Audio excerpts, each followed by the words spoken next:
तो मेरे कक्षा 11वीं के सबसे प्यारे विद्यार्थियों, ध्यान से देखिए, जो 4 जनवरी का आपका रियल पेपर है, वहां पेपर कुछ इस तरह का पेपर रहेगा। पूरा सॉल्यूशन दूंगा, सबका टिक मार्क भी कर रखा है। ज्यादा समय आपका बर्बाद ना करने के लिए मैंने पहले से टिक मार्क कर लिए। 19 प्रश्न के 19 प्रश्नों का सॉल्यूशन देने वाला हूं। बढ़िया से बिना किसी देरी के अच्छे से कंप्लीट करते हैं। देखिए 2 प्रकार के पेपर आपके बोर्ड परीक्षा में यहाँ पर आ रहे हैं, ठीक है। एमपी बोर्ड में यहाँ पर इस तरह का पेपर भी आ रहा है, यहाँ भी आ रहा है, ठीक है। दोनों में से जो पेपर आपको लग रहा है कि आपके उसका है, वहां अच्छे से आप कंप्लीट कर लीजिएगा। एक आदर्श गैस के रौद्रोष्म प्रसार में सदैव होता है तो Q = 0 होता है। किस क्षार धातु का गलनांक न्यूनतम होता है तो Cgm का होता है। 23 ग्राम NQ में मोल संख्या है तो 1 है, ठीक है। चलिए इसके बाद में अगला है शुद्ध जल की मोलरता क्या है। थोड़ा सा बड़ा कर लेते तो अच्छा दिखेगा, कंप्लीट भी होगा, ठीक है। ऊर्जा, अब ये 55.6 हो गया। ऊर्जा अभिक्रिया द्वारा नहीं बनाया जा सकता तो CH4 को नहीं बनाया जा सकता। इनमें से किसका आकार सबसे बड़ा होता है? एल्यूमिनियम का। मार्स गैस में होता है तो मार्स गैस में होती है मीथेन। जल के अणु में कौन सा संकरण होता है तो sp3 संकरण होता है। BF3 है लुईस अम्ल है। कौन सा अम्ल है? लुईस अम्ल। ऊष्मा संरक्षण का नियम ऊष्मा गतिकी का प्रथम नियम है। और यहां पर नाभिक में न्यूट्रॉन की जो संख्या है वो 2 है। कितनी है? 2 है। प्रेरणिक प्रभाव जो है वो स्थायी प्रभाव है। दहन ऊष्मा का मान सदैव ऋणात्मक होगा। सोडियम को किसमें रखा जाता है तो मिट्टी के तेल में सोडियम को रखा जाता है। आणविक सूत्र, ठीक है। यहां पर आणविक सूत्र का हो जाएगा मूलानुपाती सूत्र। द्विध्रुव आघूर्ण का 100 लग जाएगा। एल्केन की यदि बात करें तो यहां पर ये तीसरा मिलान करिएगा। चौथा का यहां पर देखिए लिथार्ज आएगा। मैग्नीशियम का क्लोरोफिल।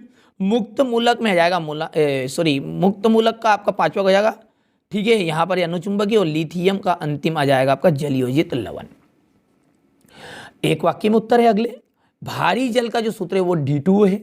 डोलोमाइट का फॉर्मूला है MgCO3 अवस्था फलन का उदाहरण है एंथैल्पी।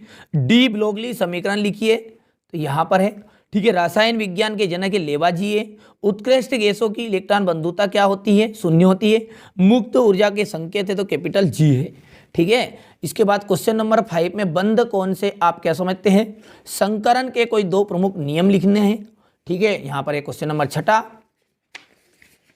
क्वेश्चन नंबर 6 के बाद में यहां से देखिए,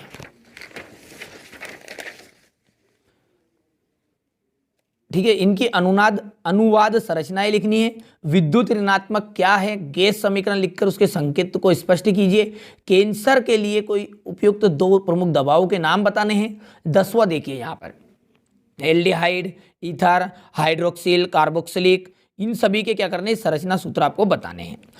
यहाँ पर देखिएगा 11वां है मैग्नीशियम की परमाणु त्रिज्या सोडियम से कम होती है, ठीक है। निम्नलिखित अणुओं की ज्यामिति, आकृति का प्रकार तथा बंध कोण का मान लिखिए।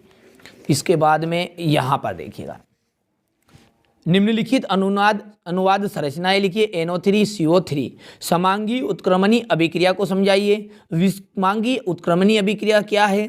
बोयल का नियम लिखना है, गणितीय व्यंजक बताना है, ठीक है। संयुग्मी अम्ल तथा संयुग्मी क्षार से आप क्या समझते हैं? वास्तविक गैस के द्रवण के लिए आवश्यक दशाएं क्या है? आदर्श गैस से आप क्या समझते हैं? यहां पर देखिए ये क्वेश्चन नंबर 17 है। क्वेश्चन नंबर 17 के बाद में आपका जो है यहां पर देख लीजिए, यहां पर, ठीक है। ये क्वेश्चन नंबर 18 और ये है क्वेश्चन नंबर 19, ठीक है। तो ये थे आपके क्लास देखिए 11th का केमिस्ट्री का रसायन का शास्त्र का पेपर है, ठीक है। 100% गारंटी के साथ है कि 60 से 70% यहाँ पेपर आपका 100% आएगा। तो चैनल सब्सक्राइब नहीं किया तो सब्सक्राइब जरूर कर लीजिए।